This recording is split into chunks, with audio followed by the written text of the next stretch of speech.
What's up guys, it's Unders, and in today's video I'm going to show you the best export settings to get the best quality MP3 from FL Studio. Let's go. No deal. I'm Jaws on the beat, I got a flow that kills. Do my thing with a few G's, Lauren Hill. Okay, so there's lots of misconception around exporting from FL Studio. What do you need to do? What don't you do? What gets you the best result? Hoo-ha, blah, blah, blah. Basically, I'm going to show you the best things to do for getting an MP3 file from your finished mix, assuming you want to just export a quick MP3 to maybe test out, listen to, and just get a rough idea of what's going on and see how it sounds as an MP3. So let's get into how to do that. And when you've figured out your final export and got your track ready to roll, the channel sponsor will be able to help you out with that release, ensuring it gets on all of the major platforms. All right, so we are in FL Studio. So to export it, first thing we need to do, we're going over to File and we're heading over to Export. Now we've got our standard options, right? Command R will give us our WAV file. We want to grab an MP3.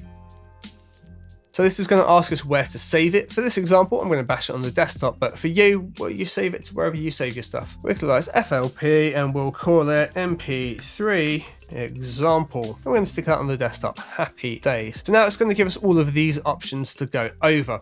So first things first, full song. Yes, I want the full song. Tail, leave remainder. That basically means if you've got a load of reverb and delay at the end, it's going to go on for like 11 seconds until that finally completely disappears. Boom. Set to cut remainder. When it gets to a certain level, it's just going to chop it off for you. You can generally do that at the mastering phase anyway. Or we can do wrap remainder. Wrap remainder is for when you're exporting loops and you want the last bit to come back round to the start so it loops perfectly. We want leave remainder for this. All right, so total time 3 minutes 2 seconds, disk space tiny amount. All right, so we're going to MP3. Yeah, now here we've got our MP3 bitrate on a slider. 192 kbps is not the best bitrate out there. If you think a download from iTunes, that used to be at 256 kbps, which is pretty solid. You know, a download from iTunes tended to be pretty good. Remember when we could download music? Weird. In FL Studio, you can bump it all the way up to 320. 320 is the top tier in terms of MP3. All right, it's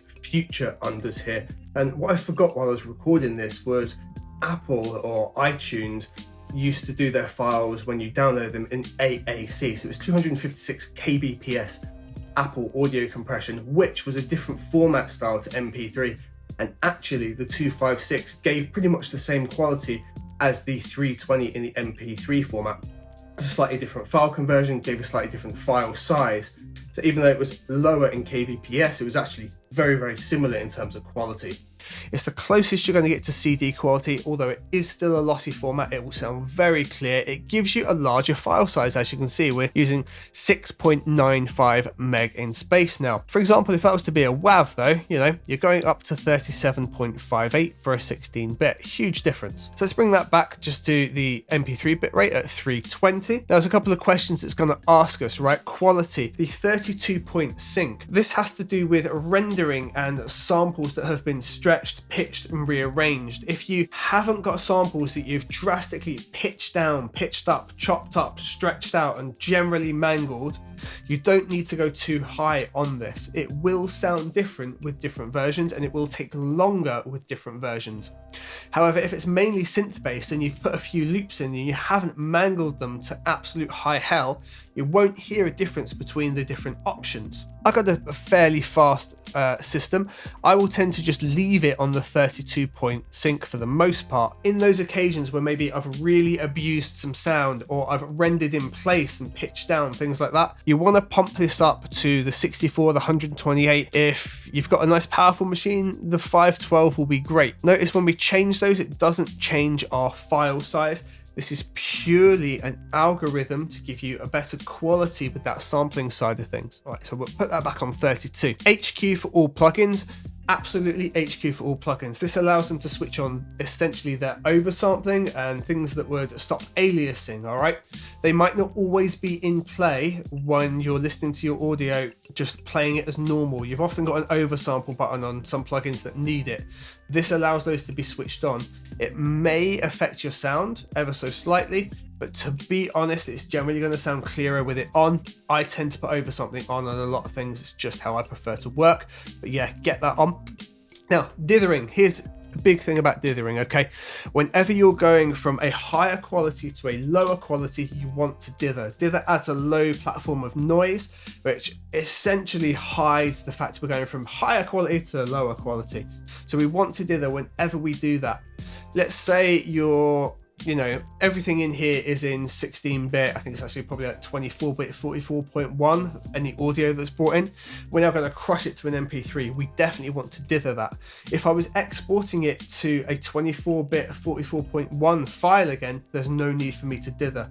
There's no effect that's going to be happening there, okay? So we do not need to dither if we're staying at the same platform, only if we're going lower in quality. So yes, we would need to dither in this instance. And disable maximum polyphony essentially means, you know, if you've got so many things going on, FL usually wouldn't be able to play it, or we're disabling that for the render so you can hear everything.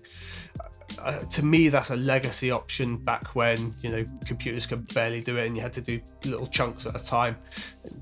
Don't have a problem with that ever anymore. So those are the main things that you really need to focus on, okay? Now, save loop markers and things like that. It embeds a load of stuff into the file. It's not going to affect your quality overall. Upload to cloud. Well, yeah, if you really wanted, you can bounce it straight out to SoundCloud. SoundCloud is going to stream it at 128 kbps. General rule, you want to go for a nice high quality dithered file and then let SoundCloud do its thing to squish that even further. They're going to add more dithering. It's just the reality.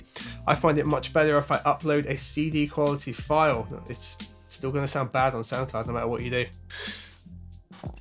So yeah, that is essentially it, guys. Those are the key things. So you're going from a higher quality file, you need to remember squishing it down, dithering needs to be applied. The quality and the resampling side of things only affects if you've really mangled some audio. If you've just brought loops in, you're working with synths, honestly, you could just leave it in medium. It's going to be absolutely fine. If you really don't believe me, A/B test it with just like some synth renders. They'll sound spot on. They'll even phase cancel, mangle some audio and pitch it to the extremes. That's where that comes into play. It's just the complexity of that algorithm. I hope that's helped you out and cleared up the options of what you want to do. You know, what we've got on the screen is pretty much what we're after. And that's it, guys. I look forward to seeing you on the next one.